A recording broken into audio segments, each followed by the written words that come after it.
అంటే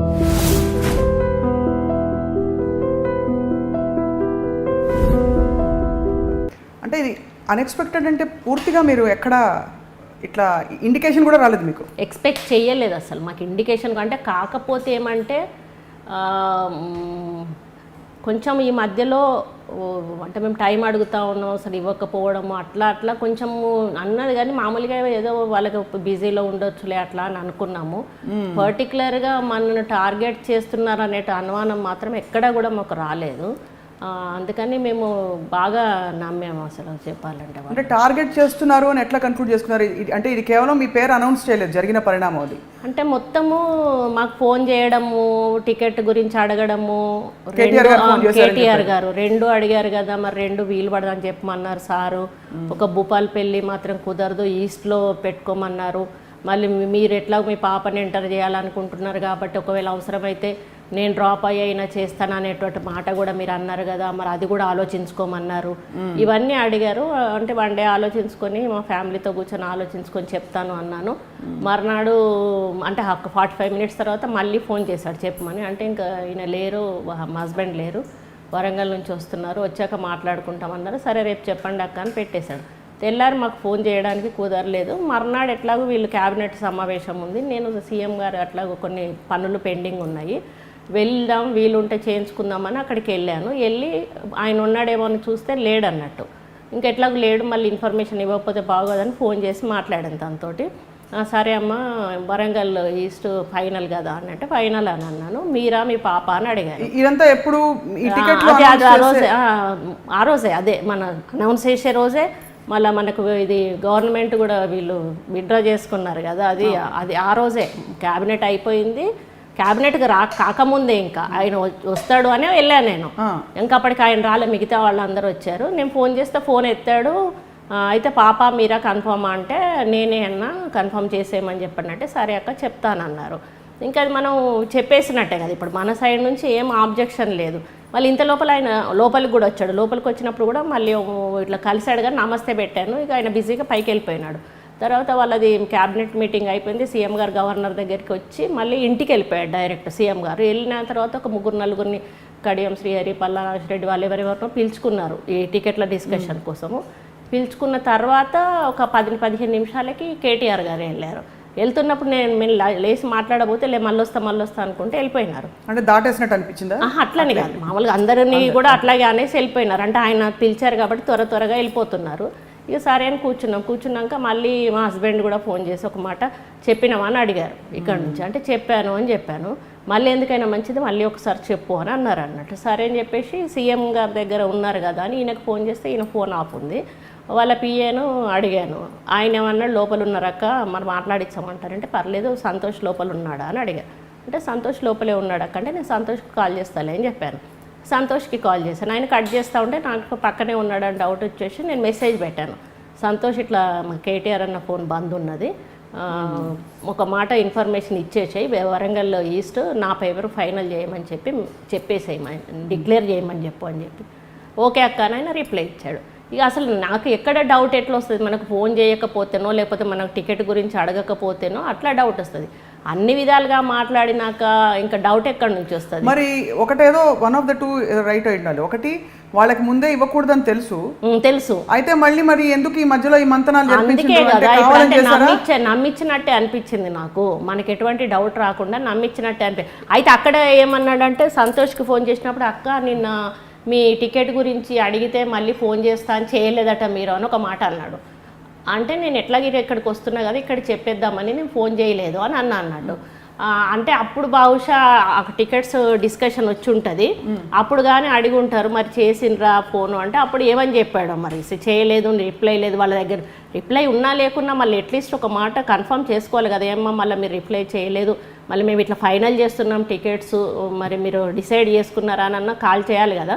మళ్ళీ వాళ్ళ దగ్గర నుంచి కాల్ రాలేదు. కానీ నేను డైరెక్ట్గానైతే డిక్లేర్ చేసే రోజు చెప్పినప్పుడు అప్పటికైనా కూడా అవకాశం అయితే ఉంది కదా, అప్పటికి ఇంకా అనౌన్స్ కూడా చేయలే టికెట్. అదొకటి. ఇప్పుడు నిజంగా మీకు టికెట్ ఇవ్వాలనే ఆలోచన ఉంటే ఒకటి అంటే మీరు ఒక్క ఫోన్ చేయలేదని చెప్పి ఊరికే లేదు కదా, అసలు వాళ్ళు కూడా ఫోన్ చెయ్యరు కదా, నాకు ఇచ్చే అవకాశం లేనప్పుడు ఇవన్నీ ఎంక్వైరీలు చేయడము, ఇవన్నీ అడగడము, ఎక్స్ప్లెనేషన్స్ అడగడము, ఇవన్నీ కూడా చేయాల్సిన అవసరం లేదు కదా వాళ్ళకంటే. నన్ను ఇస్తున్నాము అనేటువంటి ఒక మభ్యపెట్టేటువంటి కార్యక్రమమే జరిగింది. మభ్యపెడతారు? నేరుగా చెప్పొచ్చు కదా మీరు. అంటే చెప్పలేదు కదా, ఇప్పటి వరకు కూడా చెప్పలేదు కదా. నేరుగా చెప్పే వాళ్ళు అయితే ఇప్పుడు నేను మొన్న ప్రెస్ మీట్ పెట్టాను, మీరు కారణం ఏంటి చెప్పండి అన్నారు. ఈరోజు ఎవరు కారణం చెప్పలేదు కదా అసలు. వాళ్ళు కారణం చెప్పడానికి ఏముంది, లేదు ఎక్కడ కూడా. మీరు తొందరపడి ప్రెస్ మీట్ పెట్టారని నొచ్చుకున్నట్టు ఏమైనా వార్తలు వచ్చాయి? అసలు ప్రతి ఒక్కరు కూడా అప్రిషియేట్ చేశారు. అసలు కేవలం మన తెలంగాణ సైడ్ నుంచే కాదు, ఆంధ్ర సైడ్ నుంచి కానీ, నా నియోజకవర్గం కాదు, అన్ని ఈవెన్ గజ్వేల్ నుంచి నిజామాబాద్ నుంచి, ఇప్పుడు ఎవరైతే సిరిసిల్ల నుంచి వాళ్ళు ప్రాతినిధ్యం వహిస్తున్నటువంటి సిద్దిపేట నుంచి, అన్ని జిల్లాల నుంచి కూడా నాకు ఫోన్స్ వచ్చాయి. మీరు నిర్ణయం మంచిదక్క, మంచి పని చేశారు, మీ పొలిటికల్ లైఫ్ను మీరైతే ఆగం చేసుకోలేరు కదా, కంపల్సరీ మీరు తీసుకున్న నిర్ణయం మంచిది. అందులో ఉండి డిక్లేర్ చేయకపోయి ఉంటే ఇప్పుడు మాది ఎట్లుంటుంది? మన మొత్తానికి మనం వాల్యూ పొడగొట్టుకున్న వాళ్ళం అయితే, మన వాల్యూ పోకముందే కాపాడుకోవడానికని బయటికి రావాలి మనం. ఎందుకంటే ఇప్పుడు ఒక రీజన్ తోటి వచ్చాం, మన రీజన్ లేకుండా ఆయన టికెట్ అనౌన్స్ చేసినాక మనం వచ్చి ఉంటే అది మన తలపొగరవుతుంది. కానీ ఈరోజు వాళ్ళు అనౌన్స్ చేయలేదు కాబట్టి ఈరోజు మనలాంటి వ్యక్తిని వాళ్ళు కావాలని అవాయిడ్ చేయడము అనేది స్పష్టంగా ప్రజలకు అర్థమైపోయింది.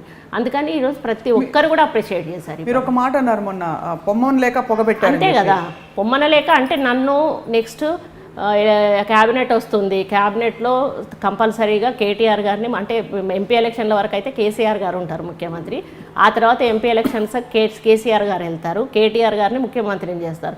అంటే కేటీఆర్ గారికి ఏంటంటే ప్రశ్నించే తత్వం తన వెనకాల చుట్టుపక్కల ఉండకూడదు అనేది ఉందేమో అని అంటే నాకు అనిపిస్తుంది. ఎందుకంటే ఆయన కొంచెం హెడ్ వెయిట్ మనిషి, ఆయన చెప్పింది, ఆయన విన్నదే చెప్పిందని నడవాలనేటువంటి ఒకలాంటి ఆలోచన ఉన్నటువంటి. అట్లా నేను ఒకవేళ గెలుస్తాను అనుకోండి, మళ్ళీ ఇక ఈసారి ఇవ్వకపోతే ప్రజలు ఎవరు కూడా ఊరుకోరు. 5వసారి గెలిచినాక కూడా మంత్రి పదవి అది ఇచ్చినప్పుడు తన క్యాబినెట్లో ఉండాల్సి వస్తుంది. అటువంటి ఫీలింగ్ అంటే ఈ మధ్యలో కూడా మాకు కాన్స్టిట్యున్సీ వైజ్గా కూడా ఆయన మున్సిపల్ కార్పొరేషన్ మినిస్టర్ కాబట్టి కొన్ని చోట్ల మాకు క్లాషెస్ వచ్చాయి.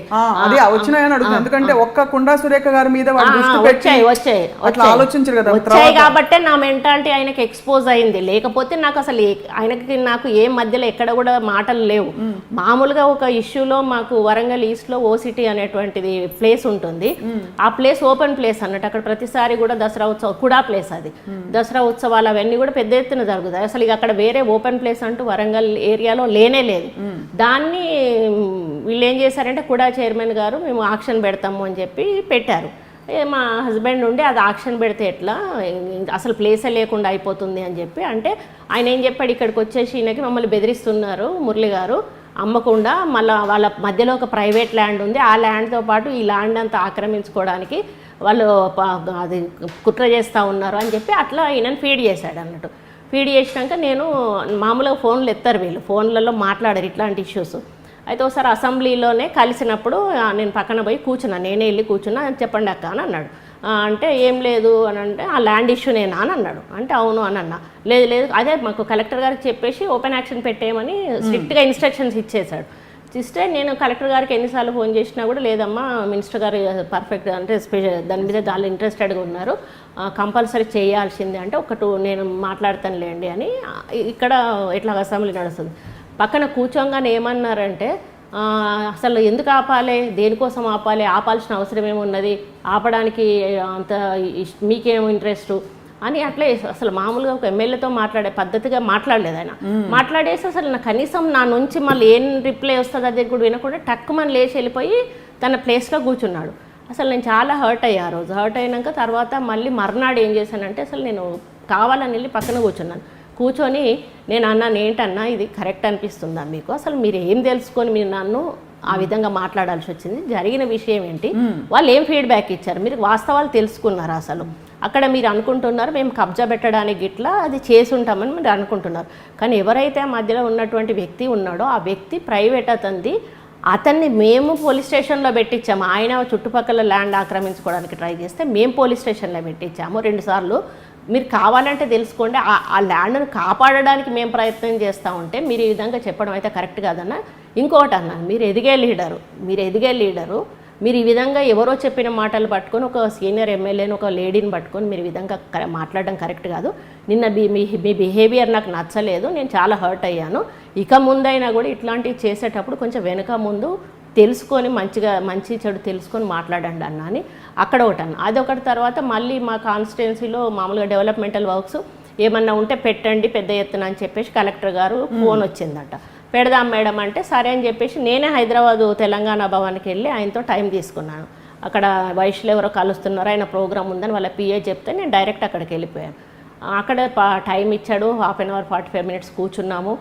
మొత్తం కాన్స్టిట్యున్సీలో జరిగే గొడవలన్నీ చెప్పాను. ఇట్లా ఎవరో అంటే వేరే వాళ్ళని నేనే ఎగేశాడు, అంటే 4-5 అంటే సారయ్య ఎక్స్ మినిస్టర్ ఆయన మా కాన్స్టిట్యున్సీలో నా మీద ఓడిపోయిన అతన్ని ఆయనని జాయిన్ చేసుకున్నారు. ఇప్పుడు గుండు సుధారా అని చెప్పి ఆమె నాకు వ్యతిరేకం చేసింది, ఆమెను జాయిన్ చేసుకున్నారు.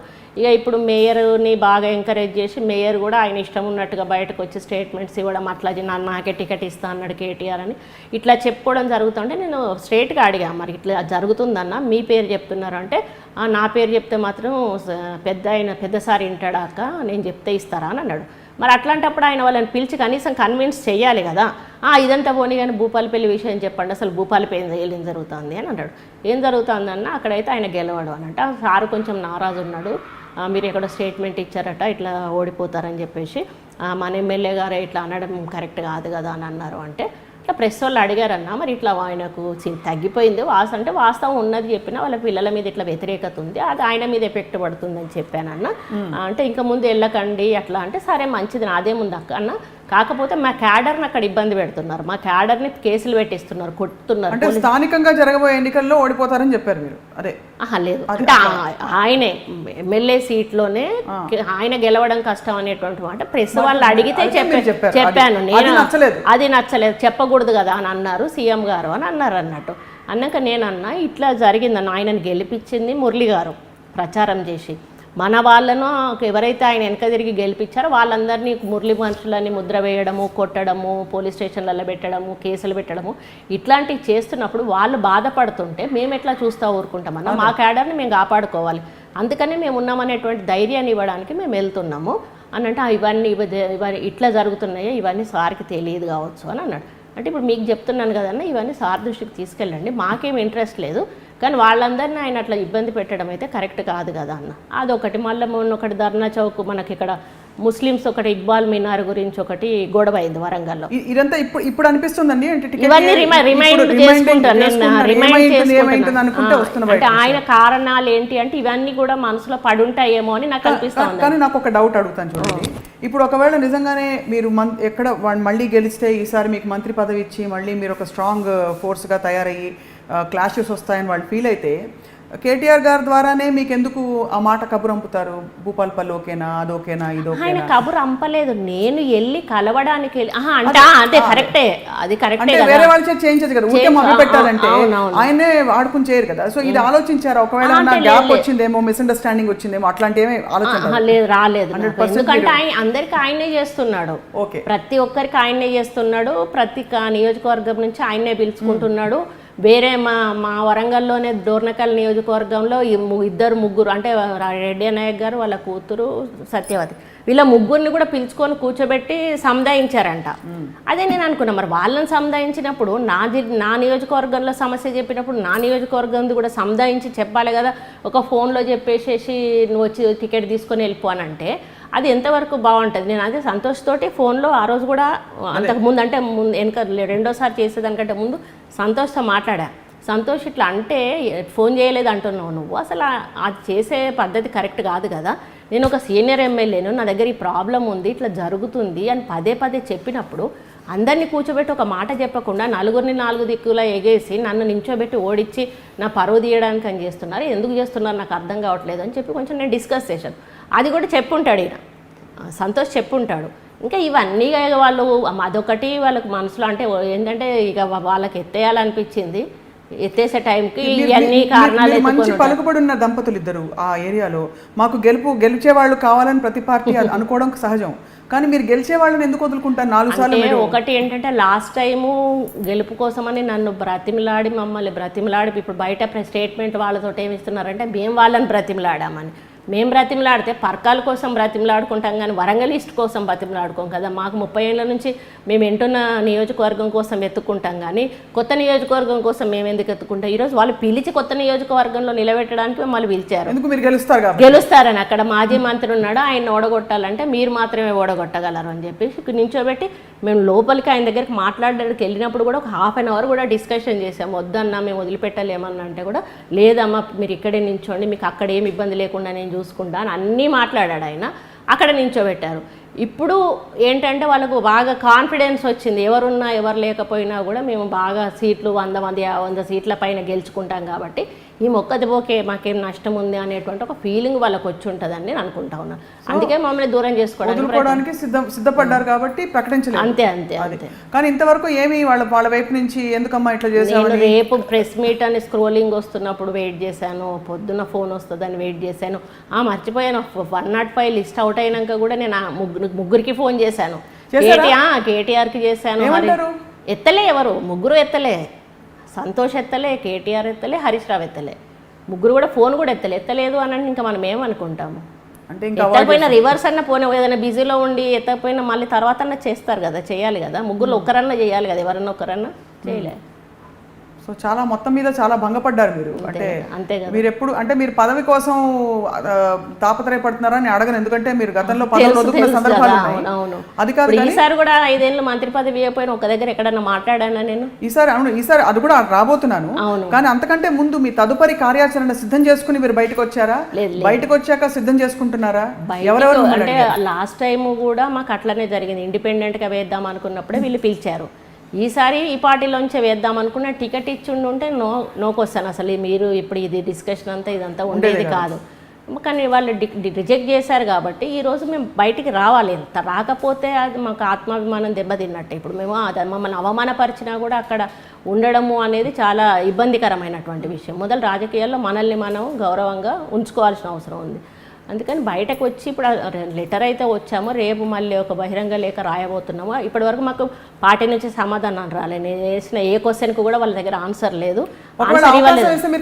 ముఖ్యమంత్రి గారిని కలిసి ఎందుకండి కలవడం ఎందుకు? ఇంత లేదు, ఇంత తీవ్ర స్థాయిలో ఉన్న తర్వాత ఇంకా కలవడం కూడా వేస్ట్ కదా. ఇక మనకి ఆ ఫీలింగ్ వచ్చేసిద్ది అంతే, ఇంకా పోయే అవసరం లేదు. రేపు మాత్రం బహిరంగంగా ఒక లేఖ రాస్తాము. ఈ వినాయక చవితి అన్ని రోజులు కూడా మేము ఏ కార్యక్రమాలు తీసుకోము. మాకు ఇది ఈ పండుగ కొంచెం మంచిది అంటే ఏదన్నా ఒక ఇన్సిడెన్సెస్ అయితే అందుకని 9 days కూడా మేము దూరంగా ఉంటాం ప్రజలకు. కానీ ఈ 9 days తర్వాత బాధపడినట్టున్నారు అంటే లోపల ఫీలింగ్ ఉన్నది కదా. జరిగిన డిసప్పాయింట్మెంటా లేకపోతే జరిగిన తీరా జరిగిన విధానం కరెక్ట్ కాదు. ఒకవేళ మీకు ఇవ్వాల్సి లేకుంటే పిలుచుకొని మేము ఇవ్వదలుచుకోలేదు, ఈ కారణంతో ఇవ్వట్లేదు అని చెప్పొచ్చు కదా మీరు. నా తప్పేంటో లేకుండా ఏదో మీ ఇష్టానుసారంగా ఆ రోజు మీరే పిలుచుకుంటారు, టికెట్ ఇస్తారు, నాకు కాన్స్టిట్యున్సీ కానీ కాన్స్టిట్యున్సీలో నించోబెడతారు, నాకు సంబంధం లేని కాన్స్టిట్యున్సీలో మీ అవసరానికి నించోబెట్టుకున్నారు. ఈరోజు మళ్ళీ ఏ కారణం లేకుండా ఎందుకు నన్ను పక్కన పెట్టేశారు? ఒక మాట చెప్పండి సురేఖ గారు, ఇది విశ్లేషకులు అడుగుతున్న ప్రశ్న. మీరు కుటుంబంలో 3 టికెట్లు అడిగారని. లేదు, వాళ్ళు మాకు జాయిన్ అయినప్పుడు ఆయన హామీ ఇచ్చింది నాకు ఎమ్మెల్యే టికెట్ ఇస్తా అన్నారు, మా హస్బెండ్కి ఎమ్మెల్సీ ఇస్తా అన్నారు, నాకు మంత్రి పదవి ఇస్తా అన్నారు. అంటే నాకు ఆ 3 పదవులే కదా అవి. ఆ 3 ఒకటైతే నాకు ఇవ్వలేదు కదా, మంత్రి పదవి ఇవ్వలేదు. దానికి బదులు మేము 2వ టికెట్ అడిగాము. 2వ టికెట్ కూడా అడగలేదండి. పార్టీ పరంగా ఇట్లా ఎదురుగా కూర్చొని మేము ఎవరిని అడగలేదు, అసలు మేము అడిగిన సందర్భమే లేదు. బయట మీడియా పరంగా నేను మాట్లాడిన మాటలు వాళ్ళ దృష్టికి పోయినాయి అంతేగాని అది కూడా నేను మీడియాలో చెప్పేది కూడా ఎట్లా చెప్పానంటే అక్కడ ప్రజలు మా పాపను కోరుకుంటున్నారు, రావాలని ఇష్టపడుతున్నారు. ఒకవేళ మీరు సిట్టింగ్ ఎమ్మెల్యే మధుసూదనాచారికి ఇవ్వొద్దని డిసైడ్ అయినప్పుడు ఒక 4 ఆస్పిరెంట్లు ఉంటే అందులో మా పాప కూడా ఒక ఆస్పిరెంట్ ఉంటుంది. మీరు ఏదైతే వెరిఫై సర్వేలు చేపిస్తారో సర్వేల ప్రకారమే మీరు ఇవ్వండి అని చెప్పారు. అంతేగాని మీరు మధుసూదనాచారిని తీసేసి మా పాపకి ఇవ్వండి అని కూడా నేను ప్రెస్ మీడియా పరంగా అడగలేదు. మీడియా పరంగానే అది కూడా మీకుండే స్థానిక ప్రాబల్యం వల్ల, మీకుండే బలమైన ఆలోచనలు, మీ ఇండిపెండెంట్ విధానం వల్ల ఎక్కడైనా ఇది ఒక అసమ్మతి సగగా తయారవుతుంది మన ఈ వ్యవహారం అంతా కూడా అనే ఒక ఆలోచన కానీ భావన కానీ అధినేతకి కలిగించే విధంగా ఏమైనా జరిగాయి?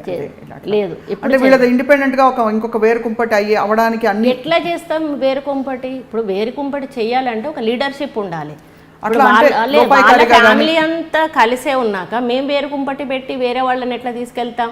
ఇప్పుడు మేమైతే మా వెనకాల 10 మంది ఎమ్మెల్యేలను తీసుకుపోలేం కదా, అట్లా జరిగే ఛాన్సే లేదు కదా. సో ఇది పూర్తిగా కేవలం జరిగిన చిన్న చిన్న ఇన్సిడెంట్స్ మీరు చెప్పారు, అది తర్వాత మీకు ఇప్పుడు మీ అవసరం వాళ్ళకి లేదని అంతే. అది కూడా అనుకోని ఉంచవచ్చు వాళ్ళు, అంతే. వాళ్ళకి ఒక ఈగోయిజం ఉంది అంతే. ఇప్పుడు మేము గెలుస్తాం కళ్ళు మూసుకొని ప్రజలు మాకు బాగా ఓట్లేస్తారు అనేటువంటి ఒక మైఫిల్లో ఉన్నారు వాళ్ళు. ఇప్పుడు ఈ 4 సంవత్సరాల్లో ఈ కొన్ని సంవత్సరాల్లో మీకైన ఇంటరాక్షన్ ముఖ్యమంత్రి గారితో ఎప్పుడు మీరు అడిగే అవకాశం రాలేదా?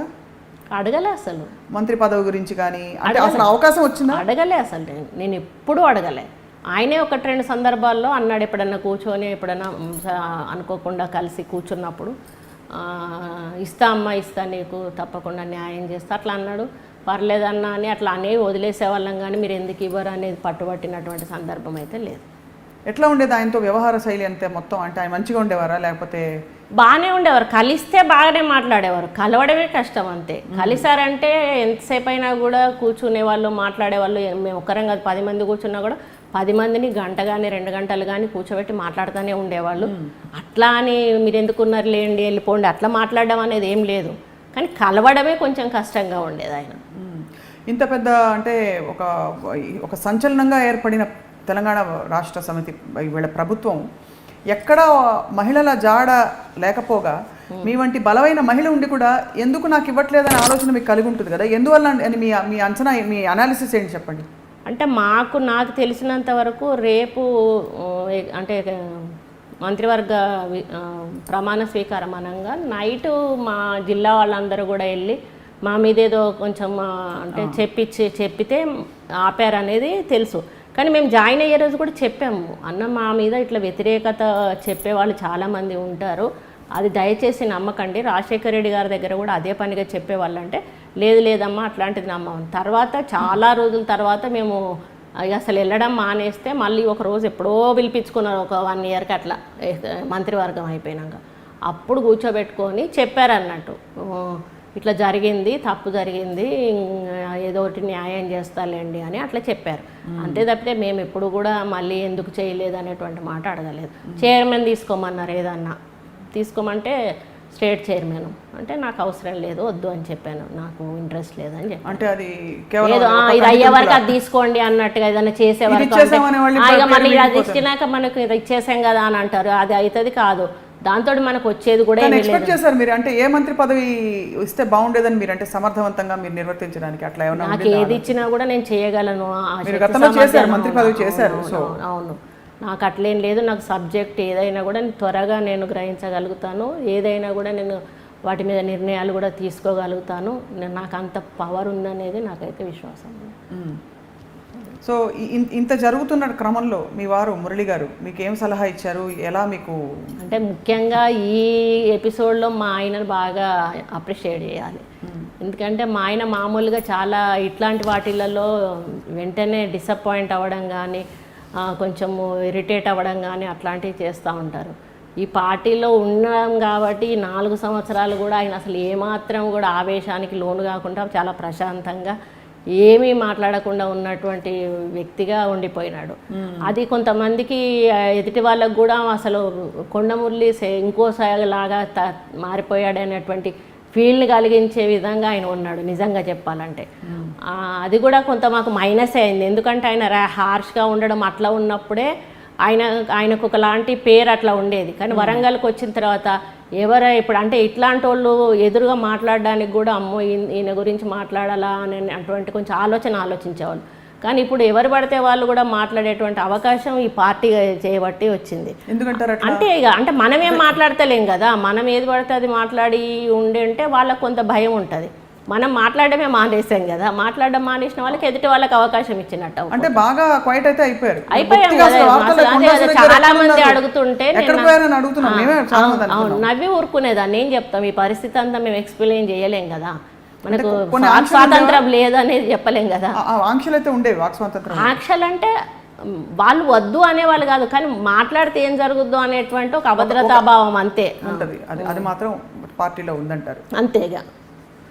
సో చాలా అంటే ఒక్కసారిగా మొత్తం మీరు ఎక్స్పెక్ట్ చేసి ఇంకా పోటీ చేయబోతున్నాను అనుకుంటున్న టైంలో ఇలాంటి పరిణామాలు మళ్ళీ అంటే ఇప్పుడు టికెట్ ఇచ్చిన ఈ 4 సంవత్సరాలు ఇదే పరిస్థితి ఉండేది. 5 సంవత్సరాలు అది వాళ్ళు ఇవ్వకపోవడము. నేను ఈరోజు నా వాయిస్ విన్న తర్వాత అసలు ఒక్కొక్కరు అసలు మామూలుగా ఎన్ని ఫోన్స్ అంటే అసలు ఆ ఫోన్స్ ఏంటక్క మీరు ఇంత పవర్ ఉండి ఇంత వాక్చాతుర్యం ఉండి మీరు ఆ పార్టీలో ఇన్ని రోజులు ఎట్లా ఉన్నారు, ఎట్లా ఉండగలిగారు అనే విధంగా. మళ్ళీ వాళ్ళ ప్రచారం కూడా ఎట్లా చేస్తున్నారు, వాళ్ళు చేసి మేము ఆల్రెడీ కాంగ్రెస్ వాళ్ళతో మాట్లాడుకున్నాము అంటే నేను అదే అంటున్నా, కాంగ్రెస్ వాళ్ళతో మాట్లాడుకొని ఉంటే మీరు ఆధారాలు బయట పెట్టొచ్చు కదా. ఇప్పుడు కాంగ్రెస్ వాళ్ళతో మాట్లాడుకొని పోవాలని చెప్పేసి ఇవన్నీ మా మీద పుట్టిస్తున్నారంటే మీరు టికెట్ ఇస్తే నేను పోయి ఉంటే మీరు అనాలి. మీరు టికెట్ ఇవ్వరు, కారణమేమో నా మీద నెట్టేస్తారు, మీరే మాట్లాడుకొని బయటికి పోతున్నారని చెప్పేసి. ఇదేమన్నా అసలు ఒకదానికొకటి అతికే విధంగా ఉండాలి కదా ఒక మాట చెప్తే. అంటే న్యాయంగా మీరు అనేది ముందు వాళ్ళు చెప్పాలి అసలు టికెట్ ఇవ్వలేదు. ఇప్పుడు ఆమె ఆల్రెడీ కాంగ్రెస్ వాళ్ళతో టచ్లో ఉంది, అటు పోయేదానికి ప్రయత్నాలు చేస్తూ ఉంది కాబట్టి మేము టికెట్ ఆపామని చెప్పాలి. ఇప్పటికైనా కూడా మరి ఆ పార్టీ నుంచి చెప్పాలి కదా. కానీ ఇంకా అసలు అర్థం కాని విషయం ఏంటంటే ఒకవేళ ఇవ్వద్దు అని అనుకుంటే సైలెంట్ గా ఉండొచ్చు. ఫోన్లు చేయాల్సిన అవసరం ఓకేనా, 2 కష్టము, 1 ఇస్తాము అని ఆశ కల్పించి మనం ఆలోచింపజేసి ఏం ఆలోచించి అలా చేస్తుంటారా అని ఒక కలుగుతుంది. అంటే వాళ్ళ మైండ్ లో ఏం నడుస్తుంది, నిజంగా ఇద్దాం అనుకుని ఆ టైంలో ఉండి తర్వాత ఏమన్నా వచ్చిందా ఇబ్బంది లేదు, ఆ టైం నుంచే వాళ్ళు వద్దనుకున్నారు కానీ ఇప్పుడు గోలగోల అయిపోతుంది. అదంతా అసలు నాకు ఆలోచనకు వస్తలేదు నిజంగా చెప్పాలంటే. మామూలుగా అసలు మనం కొంచెమన్నా ఏదన్నా విషయం జరిగితే దాని గురించి కొంచెం అనలైజ్ చేసుకోగలుగుతాం, కానీ ఈ విషయంలో మాత్రం ఏ రకమైన అనలైజ్ చేసుకోలేకపోతున్నాను నేను. అన్నిటికంటే మించి అఫ్ కోర్స్ ఇంత ప్రెస్ మీట్ జరిగింది అదే కదా అవుతుంది. కనీసం అంటే మధ్యవర్తులు ఎవరో ఉంటారు కదా రాజకీయాల్లో. అదే నేను అంటున్నా, మరి మీకు బాధ అనిపించినా మీ కొడుకు ఇబ్బంది అనిపించినా ఎవరో ఒక పద్మాదేవేందర్ రెడ్డి తోటో ఇంకెవరో మహిళలతో అన్నప్పుడు కనీసం ఫోన్ చేపించి ఏమక్క కొంచెం ఉండండి ఏదన్నా ఉంటే మాట్లాడుకుందాం, ఆ ప్రెస్ మీట్ దాకా పోవడం ఎందుకని కనీసం ఒక మాట చెప్పించవచ్చు కదా. అంటే వాళ్ళకి ఆ ఉద్దేశం లేనట్టే కదా, కన్విన్స్ చేసే ఉద్దేశం లేనట్టే కదా, వాళ్ళకి అర్థమైపోతుంది కదా. సో అయితే మీరు ఎక్కడ ఇప్పుడు మాట్లాడుకోలేదు అయితే కాంగ్రెస్లో కానీ ఎవరు మిమ్మల్ని పిలవలేదు? అంటే వాళ్ళు ప్రయత్నాలు చేస్తారు కానీ ఇప్పటివరకు అయితే మేమైతే ఎవరితో మాట్లాడలేదు. ఎవరెవరు చేశారు ప్రయత్నాలు? అంటే మా హస్బెండ్కు అన్ని పార్టీల నుంచి వస్తున్నాయి, ఎక్కడెక్కడో అంటే చిన్న పార్టీలు ఉంటాయి కదా, వీళ్ళు వాళ్ళు అనకుండా ఏదో అన్ని ఇది అది అనకుండా అందరూ చేస్తూనే ఉన్నారు. అందరికీ మా పర్లేదు ఇప్పుడు ఏం మాట్లాడాం మేము, వినాయక చవితి అయిపోయే వరకు మేము ఎవరిని కలవం మాట్లాడమని అదే మాట చెప్తా ఉన్నాం, కలవం కూడా. ఇప్పుడు మీ వారి ఎమ్మెల్సీ ఇదేమిటి పరిస్థితి ఏమిటండి? అంటే ఇప్పుడు తనైతే యునానిమస్గా గెలిచారు, ఓట్ల ద్వారా గుర్తు ద్వారా ఓట్లు వేయించుకొని గెలిచింది కాదు, బీఫామ్ అయితే సబ్మిట్ చేశారు. అది ఎట్లా ఉంటుంది అనేది మనం లీగల్గా ఒపీనియన్ తీసుకోవాలి. నేను అడిగేది ఏంటంటే వాళ్ళు ఎమ్మెల్యేలను జాయిన్ చేసుకున్నప్పుడు అయితే వాళ్ళు రాజీనామాలు చేయించలేదు, వాళ్ళకైతే ఆ నైతిక హక్కు లేదు. ఒకవేళ మోరల్ వాల్యూస్ పాటించాలి అని మేము అనుకున్నప్పుడు మేమేం చేయాలా అని మేము ఆలోచించుకోవాలి. వాళ్ళు డిమాండ్ చేస్తే మేము చేసేది కాదు, అది అనకూడదు అనే నైతిక హక్కు లేదు వాళ్ళకి. అది మేము లీగల్గా చూసుకుంటాం, అది ఇంకా నాకు ఐడియా లేదు. అది కానీ కొంతకాలం అలా కొనసాగచ్చు మీ వారు ఎమ్మెల్సీగా. కొనసాగవచ్చు. వాళ్ళైతే డిస్క్వాలిఫై చేసే అధికారం ఉంటే మాత్రం వాళ్ళు నవలపాలు అవ్వడం ఎందుకు అని అంటే వాళ్ళని డిస్క్వాలిఫై చేయాల్సిందే కదా. ఆ ఎమ్మెల్యేలు ఎవరైతే వేరే గుర్తు మీద గెలిచి వచ్చి మీ పార్టీలో ఉన్నారో వాళ్ళను డిస్క్వాలిఫై చేయమని డిమాండ్స్ వచ్చినా కూడా మీరు చేయలేదు కదా, అట్లా చేస్తే వాళ్ళే తప్పులో పడతారు. కాకపోతే ఇప్పుడు ఇక పాపనా మా హస్బెండ్ అనేది కూడా ఇంకా డిసైడ్ కాలేదు. ఒకవేళ తను భూపాలపల్లి నుంచి ఉంటే మీకు ఎందుకు అంటే ఇంకా పాప వెంటనే రాజకీయాల్లోకి రావాలనే ఉత్సుకత ఎందుకు ఉందంటే బికాజ్ అంటే తను ఇంట్రెస్ట్ ఉండేది ఉన్న 30 years ఉన్నాయి. కానీ ఈ మధ్యలో జరుగుతున్న రాజకీయాలు చూసినాక అది కూడా కొంచెం ఒక అడుగు వెనక్కి వేసింది. అమ్మో ఇటువంటి రాజకీయాలు వచ్చాయి అంటే ఎవరెవరిని ఏం మాట్లాడుతున్నారు అసలు మంచి మర్యాద అసలు ఏమన్నా ఉన్నాయా అనేది అది కొంచెం వెనకడిగేసింది. దానికి మొన్నటి వరకు బాగా ఉండే చూస్తున్నాం. ఇంకా తన మా హస్బెండ్ అనేది నేనైతే ఇక ఈస్ట్లో కన్ఫర్మ్గా. సో మీరిద్దరూ మీరు మీ పాప కానీ మీరు మీ వారు కానీ డిసైడ్ చేసుకుంటారు, బోత్ ఆఫ్ దెమ్ ఎవరైనా ఒకరు, నేను మాత్రం కంపల్సరీ. మీరు మాత్రం కంపల్సరీ ఇండిపెండెంటా లేకపోతే ఎనీ అదర్ పార్టీ ఎవరు ఎందులోకి పోతామా అనేది ఇంకా మాక్సిమం అయితే ఇప్పటివరకు ఇండిపెండెంట్ థాట్ లోనే ఉన్నాము. తర్వాత మనకు ప్రజల అభిప్రాయాల మేరకు మెజారిటీ ప్రజలు ఏది కోరుకుంటే దాన్ని ఆమోదిస్తారు. మీ నియోజకవర్గంలో మీరు ఇంత ఈ ఒత్తిళ్ల మధ్య గత కొన్ని సంవత్సరాల్లో మీరు అభివృద్ధి పనులు చేయగలిగారా? వాస్తవంగా దాంట్లో నేను ఎక్కడ కూడా తప్పు పట్టను. ఎందుకు అనంటే మాకు అదృష్టం ఏంటంటే ఉప ఎన్నికలు కడియం శ్రీహరి గారు రాజీనామా చేసి ఎంపీ ఉప ఎన్నికలు వచ్చాయి. అప్పుడు తప్పనిసరి పరిస్థితుల్లో గవర్నమెంట్ ఏది అడిగితే అది శాంక్షన్ చేసేసింది.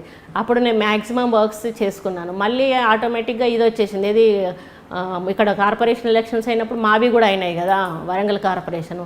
అప్పుడు కార్పొరేటర్ల కోసం అని చెప్పి అప్పుడు కొంత ఫండ్ సీఎం గారి దగ్గర నుంచి డైరెక్ట్ తీసుకున్నాము. మళ్ళీ 300 crores ఎవ్రీ ఇయర్ బడ్జెట్లో పెడతామన్నారు కదా, అది కూడా పెడుతున్నారు. ఇప్పుడు 3 నెలల నుంచి 900 కోట్లు. అందులో కూడా నా పార్ట్ ఏదైతే ఉందో నేను తీసుకొని నేనైతే మ్యాక్సిమం 90% వరకు కూడా అభివృద్ధి చేశాను. అక్కడ అందులో ఎక్కడ కూడా లోపం లేదు. మీరు ప్రజలు కాన్ఫిడెంట్ గా మీరు ఎక్కడున్నా ఇండివిజువల్ గా ప్రజల్లో మాత్రం ఒకవేళ నాయకులలో పార్టీకే కట్టుబడి ఉంటాం, పార్టీ ఆలోచనలకే కట్టుబడి ఉంటాం అని నాయకులు వెనక తగ్గినా కూడా ప్రజలు మాత్రం 100% నాకు సపోర్ట్ చేస్తారనే విశ్వాసం నాకున్నది. 1-2 ప్రశ్నలు సురేఖ గారు. మీరు బాగా ఆత్మ పరిశీలన చేసుకోవడం మీకు అలవాటు ప్రతి సందర్భంలో. లాస్ట్ టైం కూడా మీరు మంత్రి పదవికి రాజీనామా చేసినప్పుడు నేనేమన్నా తప్పు చేశానా అని ఆలోచిస్తారు కాబట్టి ఇదొక ఈ పార్టీ వ్యవహార శైలి మీకు ముందే కొంచెం అవగాహన ఉంటుంది. కేసీఆర్ గారు కొంత ఆయన చెప్పినట్టు నడుచుకోవాలని చెప్పి ఎక్కడైనా నేను అడ్జస్ట్ అయి ఉంటే బాగుండు అనే ఆలోచన వచ్చింది? అస్సలు లేదు ఎక్కడా కూడా. అంటే లేదు నేను తొందరపడ్డానని, లేకపోతే కాస్త ఆగితే బహుశా చెప్పేవారేమో మరుసటి రోజు. మీకు క్లియర్ అయిపోయింది పిక్చర్? అయితే క్లియర్ అయిపోయింది, ఎక్కడ మనసు ఇది లేదు. మీరు మురళి గారు కొంత రెబెల్ స్టార్స్ ఇద్దరు కొంచెం మీ ఆత్మాభిమానం కొద్దిగా భంగం కలిగి చేసినా కూడా అడ్జస్ట్ అవ్వరు. జాయిన్ అయ్యే రోజు చెప్పింది కూడా అదే కదా. జాయిన్ అయ్యే రోజు కేటీఆర్ గారికి ఒకటే మాట చెప్పాము. కేటీఆర్ గారు అన్నారు, నాన్నగారు అందుబాటులో ఉన్నా లేకపోయినా నన్ను కలవండి, నాకు ఫోన్లు చేయండి, ఏదున్నా నేను చూసుకుంటాను అన్నారు. కానీ ఆ రోజు నుంచి ఆయన ఎప్పుడూ మాకు అందుబాటులో లేడు, మాకు కలవలేదు. కానీ ఆ రోజు మేము ఒకటే మాట చెప్పామన్నా, మాకు ఏదున్నా లేకున్నా కూడా ఆత్మగౌరవం ముఖ్యం, ఆత్మాభిమానం ముఖ్యం. ఈ రెండింటికి ఎక్కడ భంగం కలిగినా కూడా మేమైతే ఊరుకోమని ఇదే మాట ఆయనతో మాట్లాడిన రోజు కూడా అన్నా. ఎక్కడైతే తెలంగాణ భవన్లో మాట్లాడినో ఆ రోజు కూడా అన్నాను, నేను ఏదైతే అన్నానో అదే రిపీట్ అవుతుందన్నా, ఇది కూడా ఒకసారి మీరు ఆలోచించుకోండి అన్న. ఇప్పుడు అదే జరిగింది. వాళ్ళు ఇప్పుడు ఎట్లుందంటే మెడబట్టి బయటికి గెంటలేక గెంటినంత పని చేశారు అంతే. గెంటడం ఒకటే తక్కువ అన్నట్టే కదా. ఇప్పుడు మీరు ఇవ్వలేదు అంటే ఇక నువ్వేం చేసుకో అంటే వాళ్ళ నన్ను ఏమనుకున్నారా అనేది ఒకటి నాకు అర్థం కాలేదు. అట్లా చేస్తే నోరు మూసుకొని పడి ఉంటుంది అనుకున్నారా, ఏమనుకున్నారు అని నాకు అర్థం కాలేదు. ఎందుకంటే పోయినా పర్లేదు అనుకున్నారా? పోయినా పర్లేదు అంటే పోయినా కూడా నోరు మూసుకొని పోం కదా. ఇంత అన్యాయం చేసినాక ఎందుకు నోరు మూసుకొని పోతాము? ఏం చెయ్యదు, బయటికి పోయి ఏం చేయలేదు అనుకున్నారా, లేకపోతే అందులోనే నోరు మూసుకొని పడి ఉంటుంది అనుకున్నారా? నాకు అర్థం కాలేదు. ఇప్పుడు మీరు బయటకు వచ్చారు కాబట్టి పరిస్థితులు ఎన్నికల వాతావరణం వచ్చేసింది కాబట్టి మీ అంచనాలు ఎలా ఉన్నాయి? అంటే ఈ ప్రభుత్వ పనితీరుకి మీరు ప్రభుత్వ పనితీరు అనేది అంటే అందులో 2 రకాలుగా ఉన్నాయి. ప్రభుత్వం పని చేయడానికి ప్రయత్నం చేసింది, చేయలేదు అనను. అన్నీ సక్సెస్గా ప్రభుత్వ ప్రయత్నాలన్నీ కూడా. ఇప్పుడు మొన్న సభతోటి చాలా బాగా మైనస్ వచ్చింది జనాలలో. ప్రగతి నివేదన సభ చాలా గ్రాఫ్ పడిపోయింది. ఎందుకంటే అంత పెద్ద ఎత్తున చేస్తామని చెప్పి జనాలను ఇబ్బంది పెట్టి అక్కడ దాకా తరలిచ్చిన తర్వాత ప్రజలకు ఏం మెసేజ్ ఇచ్చాడు అనేది ఒకటి బాగా పోయింది. అక్కడ ఏదో వరాల జల్లులు కురిపిస్తాడు అని ఎంప్లాయీస్ ఎక్స్పెక్ట్ చేశారు, అన్ఎంప్లాయీస్ ఎక్స్పెక్ట్ చేశారు. ప్రజలు కూడా ఇంకా మాకేమన్నా సంక్షేమ పథకాలు చేస్తారని ఎక్స్పెక్ట్ చేశారు. అది చాలా ఫ్లాప్ అయిపోయింది. అదొకటి జరిగింది. ప్లస్ ఈ రైతు బంధు పథకం ఒకటి కూడా నాకు అది అంటే ఎందుకు నచ్చలేదు అంటే అది చేయాల్సిన పథకమే, కానీ ఎకరం అరెకరం ఉన్న రైతుకు ఇస్తారు, 100 ఎకరాలు ఉన్న రైతుకు కూడా ఇస్తున్నారు. మీరు 100 ఎకరాలు ఉన్న రైతుకు 4 లక్షలు వస్తాయి, అరెకరం ఉన్న రైతుకు 2000 వస్తాయి. నేను అన్నాను 5 ఎకరాలో 4 ఎకరాలో కట్ ఆఫ్, 10 ఎకరాలో కట్ ఆఫ్ పెట్టేసి అంతవరకు ఉన్న రైతులకు ఇచ్చి మిగతా వాళ్ళకి ఈ పథకం వర్తించదు అంటే వాళ్ళకు పెట్టిన డబ్బు కూడా వీళ్ళకి 4000 ఇచ్చే చోట 5000, 6000 ఇంకొక 1000, 2000 ఎక్కువ ఇచ్చి ఉండుంటే అది ఇంకా మంచిగా ఉండేది కదా. ఇంకొక స్కీమ్ ఒకటి ఉంది, జ్యోతిరావు పూలేది అని చెప్పేసి ఒకటి ఉంటుంది. ఆ జ్యోతిరావు పూలే స్కీమ్లో 20 lakhs అన్నట్టు. అది 20 lakhs బయట దేశాలలో పోయి చదువుకోవడానికి. ఒక వ్యక్తికి మీరు 20 లక్షలు పెట్టి బయట దేశంలో చదివిపిస్తే ఆ పిల్లోళ్ళు, అబ్బాయో అమ్మాయో అక్కడే జాబ్ చూసుకుంటారు, వాళ్ళు అక్కడే సెటిల్ అయిపోతారు. వాళ్ళు ఇక్కడ మన తెలంగాణకు మళ్ళీ ఏమో ఇస్తారు, వెనక్కి ఏమి ఇవ్వలేరు కదా. ఆ 20 లక్షలు ఇక్కడే పెడితే నిరుపేదలకు ఏదన్నా ఇంకొక కార్యక్రమం చేసి 1,00,000 ఇచ్చే కాడ కళ్యాణ లక్ష్మి ఇంకొక 10,000 20,000 వాళ్ళకి ఎక్కువ ఇచ్చి ఉంటే అది ఒక బాగుంటది కదా. ఇట్లా కొంత ఇప్పుడు అవసరం లేదు. ఇవన్నీ మీరు ఓకల్ గా చెప్పేవారంటే అంటే పథకాల విషయంలో ఎప్పుడు చెప్పే అంటే మామూలుగా మేము ఎమ్మెల్యేలం ఎప్పుడైనా కూర్చున్నప్పుడు జనరల్గా డిస్కస్ చేసేదాన్ని, కానీ మంత్రులతో కానీ సీఎం గారితో కానీ రాజశేఖర రెడ్డి గారు ఉన్నప్పుడు అట్లా ఓపెన్గా మేము డిస్కస్ చేసేవాళ్ళం, కానీ ఈ పార్టీలో ఎప్పుడు కూడా అట్లా డిస్కస్ చేసిన సందర్భాలు. ఎట్లా ఉండదండి ఇప్పుడు వాతావరణం? ఇప్పుడు కూడా అంత తలుచుకుంటారు రాజశేఖర రెడ్డి గారిని అంటే కంపారిజన్ గుర్తొస్తుంది కదా. ఇప్పుడు మనం ఒక ముఖ్యమంత్రిని ఈయన ఈ విధంగా చేసినప్పుడు ఆయన అట్లా చేసేవాడే. ఇప్పుడు ఆయన ఏమన్నా అంటే ఆంధ్ర ఆయన అట్లా అని తీస్తారు, కానీ అప్పుడు ఆంధ్రప్రదేశ్ ముఖ్యమంత్రిగా ఉన్నప్పుడు ఆయన ఎట్లా ఉండేవాడు, మేము అందరం కలిసి ఎమ్మెల్యేలుగా ఉన్నప్పుడు ఒక ముఖ్యమంత్రి అనేవాడు ఎట్లున్నాడో చూసాము. ఈవెన్ చంద్రబాబు నాయుడును కూడా చూసాము. ఆయన కూడా రెస్పెక్ట్గా మేము వెళ్ళంగానే రిసీవ్ చేసుకునేవాడు, రిప్రజెంటేషన్ తీసుకునేవాడు, సరే అంత అలా ఊపేవాడు. పని అవ్వడం అవ్వకపోవడం తర్వాత మొదలు ఎమ్మెల్యేలను కలవాలి, రిప్రజెంటేషన్ తీసుకోవాలి, దాన్ని ప్రభుత్వ పరంగా ఏదన్నా యాక్షన్ ఉంటే తీసుకోవాలి. అట్లాంటివి కూడా చాలా వరకు ఇక్కడ జరగలేదు వాస్తవంగా. ఇక్కడ ఆ ప్రజాస్వామ్యం లేదు, డెమోక్రసీ లేదు, ప్రజలను కలిసేది కూడా ఎక్కడ లేదు కదండి. ఇప్పుడు ప్రజలను ముఖ్యమంత్రిని ప్రజలు స్వయంగా రాజశేఖర రెడ్డి గారు ఉన్నప్పుడు రోజుకు 2,000 మంది అయినా కలిసేవాళ్ళు ఆయనని. ఇట్లా వరుసగా నించుంటే ఫస్ట్ ప్రజలను కలిసిన తర్వాతనే ఆయన ఈ డెలిగేట్స్ ఎవరైనా ఉంటే వాళ్ళ దగ్గరికి వచ్చేవాళ్ళు. అది అయిపోయినాక లోపల హాల్లో చాలామంది అంటే 1 2 3 4 అట్లా రూమ్స్ ఉండేటివి, విఐపీస్ అట్లా వాళ్ళందరినీ కలుసుకున్న తర్వాత అట్లీస్ట్ 2.5 hours ఆ క్యాంపులోనే గడిపిన తర్వాత ఆయన సెక్రటేరియట్కి వచ్చేవాడు. సెక్రటేరియట్ కూడా ఆఫీసే ఆయనకి మామూలుగా 10 to 5 కంపల్సరీ 10 to 5 ముఖ్యమంత్రి గారు కంపల్సరీ ఉండేవాళ్ళు. లంచ్ టైంలో ఒక 10 నిమిషాలు అట్లా పడుకునేటోడు. లంచ్ అయిపోయినాక కరెక్ట్గా 3 to 4 ఎమ్మెల్యేలకు టైం పెట్టేవాడు. ఆ 3 to 4 ఎమ్మెల్యేలు ఎంతమంది వస్తే అంతమందిని కూడా మొత్తం వాళ్ళ పిటిషన్స్ తీసుకునేవాడు, ఎండార్స్ చేసేవాడు, పిఏలకు ఇచ్చేవాడు. అయ్యేదైతే వెంటనే వాళ్ళని జీవోలు ఇష్యూ చేయమనేవాడు, లేదా సర్క్యులేషన్ అంటే సర్క్యులేషన్ పెట్టేవాడు. అన్నీ కూడా ప్రతి పిటిషన్ కూడా చూసేవాడు ఆయన మేము ఇచ్చిన అట్లా. అది అంటే అది ఒక సంతృప్తి ఉంటుంది. ఇప్పుడు మేమైనా మా కార్యకర్తలు వచ్చినప్పుడు వాళ్ళని కలవం పో అంటే వేరేలాగా ఉంటుంది. కలిసి సరేలే నాన్న చూద్దాము అని అంటే వాడికి ఒక సంతృప్తి, అయ్యో మా ఎమ్మెల్యే గారు మాట్లాడారు పోగానే కలిశారు అని చెప్పి. ఇక్కడ కలిసే వాతావరణం కానీ ఆనవాయితీ కానీ లేదు, ఆయనకు లేదు, ఆయన కొడుకుకి లేదు. కొడుకు చుట్టూ తన అనుకునే ఒక 10 మంది ఉంటారు, ఆ 10 మంది ఎప్పుడు ఉంటారు, ఆ 10 మందికే అవైలబుల్ ఉంటాడు ఆయన. ఈవెన్ ఐఏఎస్ ఆఫీసర్స్ కూడా మేము ఫోన్ చేస్తే చాలామంది లిఫ్ట్ చేయని వాళ్ళు ఉన్నారు. లిఫ్ట్ చేయకపోతే మేము మెసేజ్ పెడితే కనీసం మన నెంబర్ లేదు కావచ్చు అని ఐఎమ్ సో అండ్ సో అని మెసేజ్ పెడితే కనీసం అలా రిప్లై ఫోన్ చేసిన వాళ్ళు కూడా లేని వాళ్ళు చాలామంది ఉన్నారు, ఫోన్ చేయని వాళ్ళు కూడా. సో మనం వైండప్ చేస్తూ సురేఖ గారు, మీరు జాయిన్ అయినప్పుడు ఏమనుకున్నారు? వాతావరణం ఎట్లా ఉంటుంది అనుకున్నారు? మంచిగా ఉంటుంది, మంచిగా అందరు మాట్లాడతారు, లేకపోతే మంచిగా మనకు ఒక ఇంపార్టెన్స్ వస్తుంది పార్టీలో, లేదు అంటే ఒక కీలకమైన సీనియర్గా ఉంటే ఒక వ్యక్తితో మాట్లాడినప్పుడు అనలైజ్ చేసుకుంటాము. ఇప్పుడు నన్ను మాట్లాడుతూ మీరు నా ఫీలింగ్స్ని మీరు స్టడీ చేయగలుగుతున్నారు. అట్లాగే ఆయనతో మాట్లాడినప్పుడు కూడా మేము చాలా ఇప్పటికైనా కూడా ఏంటంటే లంచ్ టైంకి పోతే లంచ్ తనతో పాటు కూర్చోబెట్టి చేపించుకుంటారు. అది వేరు. దానికంటే ముఖ్యము మాకు కావాల్సింది ఏంటి అంటే మేము టైప్ అడిగినప్పుడు ఇవ్వడము, మేము ఏదైనా సమస్యలు మీకు చెప్పాలనుకున్నప్పుడు వినడము, ఏదైనా రిప్రజెంటేషన్ ఇచ్చినప్పుడు దానికి మీరు స్పందించడము, అవి ముఖ్యంగానే మీతో కూర్చొని భోజనం చేస్తే మాకేమొస్తుంది, ప్రజలకేమొస్తుంది?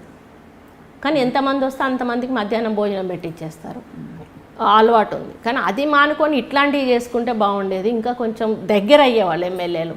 ఇప్పుడు నేనే కాదండి, టీఆర్ఎస్లో ఇప్పుడు ఉన్నటువంటి ప్రజెంట్ ఎమ్మెల్యేలు అందరిలో ఉన్నట్టు మనకి భావాలు ఇవి, వాళ్ళు ఎవ్వరు కూడా బయట చెప్పుకోలేదు, మేము షేర్ చేసుకున్నాం. ఇప్పుడు మొదటి ఎవ్వరు చెప్పుకోలేదు. అంటే 2001 నుంచి కూడా ఉన్నటువంటి వాళ్ళు కూడా ఉన్నారు ఇప్పుడు ఎమ్మెల్యేలుగా, వాళ్ళది కూడా ఇదే సేమ్ ఫీలింగ్. అసంతృప్తి ఉందంటారు. అసంతృప్తి లేదు, కలవరు, కలిస్తే బాగుండు, అట్లీస్ట్ ఒక గంట అన్న ఎమ్మెల్యేలకు టైం పెడితే బాగుండు, లేకపోతే వారానికి ఒకసారి అన్న పెడితే బాగుండు. అంటే ఏమో మరి అంటే జిల్లాకు ఒక వారం నెలకు ఒకసారి ఒక జిల్లాకు వాళ్ళకు పెడితే బాగుండు. ఇట్లా రకరకాలుగా వాళ్ళ అభిప్రాయాలు. సో మొత్తం మీద మీరు ఎప్పుడు వార్తల్లోకి లాస్ట్ టైం మీరు ఎలాగే కొంచెం అంటే కాంట్రవర్షియల్గా వార్తల్లోకి రావడమే నాకు చాలా బాధాకరం ఉంది. మేము ఈ చేయని తప్పులకై మేము కాంట్రవర్షియల్ అయిపోతూ ఉన్నాము. అది నా బాధ. అసలు నిజంగా మేము తప్పు చేసి బయటకు వచ్చి మాట్లాడితే అది పర్లేదు, కానీ ఎవరో చేసిన నిర్ణయాలకు ఎవరో తీసుకున్న దానికి ఈరోజు మేము ఈ విధంగా మాట్లాడిసి రావడం బాధగా. మీకు మురళి గారికి ఉండే ఇండివిజువల్ నేచర్ ఏదైతే ఉందో అంటే ఆత్మాభిమానం, ఆత్మగౌరవం అని కొంచెం అంటే మీరు డెఫినెట్గా మీ సీనియారిటీకి కావాల్సిన గౌరవాన్ని, ఆ ఇంపార్టెన్స్ని కోరుకుంటారు కాబట్టి మీకు యాక్చువల్లీ ఏ పార్టీలో అయినా సుదీర్ఘకాలం మనుగడ సాగించే